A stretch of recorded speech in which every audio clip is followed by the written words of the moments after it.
got him hurt? Not at all. It's part of the game, and I try not to focus on my knee or any kind of injuries that I had before. And I just go out there and play ball, and if it happens again, then so be it. It's part of the game, and you can't play this game with fear. So I just put everything in God's hand and go forward. How important is it in this offense for the quarterback to show escapability and run and pick up first downs that way?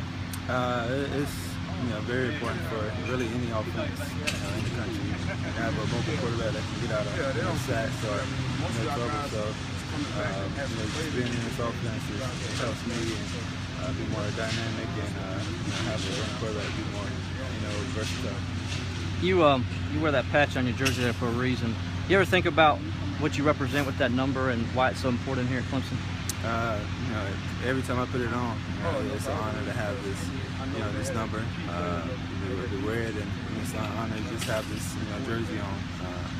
It's just this opportunity I have, to come, play football here is very big, and the position I'm in is, I don't take, lightly. So, I cherish every moment and try to be the best I can be. Did you see any of the old footage of him when he was like out there hurdling people himself and throwing his body out there for the greater good? I've seen a little bit. I haven't seen too much, but Steve was a great guy, great person, and a great athlete back then. And it was just something special. There hasn't been as much hype for the quarterback at Clemson since he was the guy here. Does that carry any extra pressure too? That that all this hype is surrounding you, and people kind of talk back to that year he had. No, I don't put the pressure on me, and the coaches and my teammates don't put pressure on me either. I just do my job, and everyone else do their job, and then we don't have any pressure. We just go out there, have fun, and do what we love to do. So I don't call it pressure or anything. We're just out there, loving this game. In the spring, you talked about going all the way, winning, doing some big things this year. And now we're well into camp. Do you feel like this is the kind of team that can make a run in the playoffs? We have the potential. We just got to go prove it. All 12 games versus Clemson. We're going to basically play against each other. If we do what Coach Sweeney and all the coaches have planned for us and coach throughout the week, then we can do something special. But we still have 3 weeks to get better, and before the first game, we just say we're going to give them time. What's it like being the guy throwing to this wealth of talent that's out here? It feels good.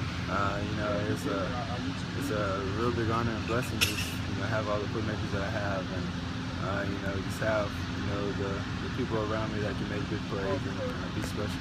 We know about Mike and Artavis and Sharon, but what kind of drop off do you see to that second group? None at all, really. You have G-Hop, and then the 2 freshmen, and Hunter Renfro, and all the walk-ons are being coached up by the older guys. So it's very special. You have a depth of 10 receivers that can all go out there and play. Has any one of those guys caught your eye out of that second or third group? Just really all of them. The way our offense is, we don't really have first, second group. We just have everyone have to be ready to play. Just the best guy go out there first, and there goes from there on.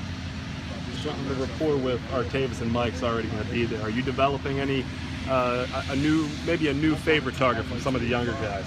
No, I wouldn't say I have a favorite target. I just go out there and I find the open guy, and all my guys can make plays. So I never really have a favorite target. I just whatever my read takes me to that person, then I get the ball. Anybody stood out to you early in camp where you're like, all right, this guy can do some things that maybe I didn't expect?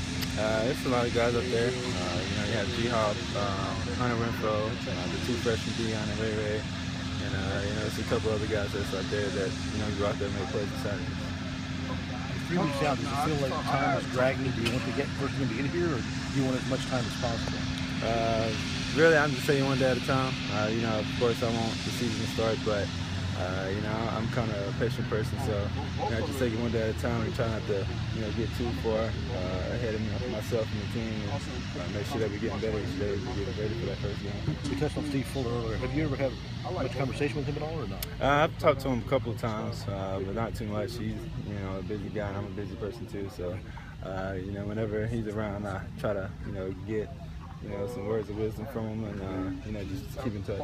Anything specific he shared with you nothing that's brought up the top of my head. He just really he's excited for me to bring the number back out, and just excited for me to go out there and fulfill my prayer.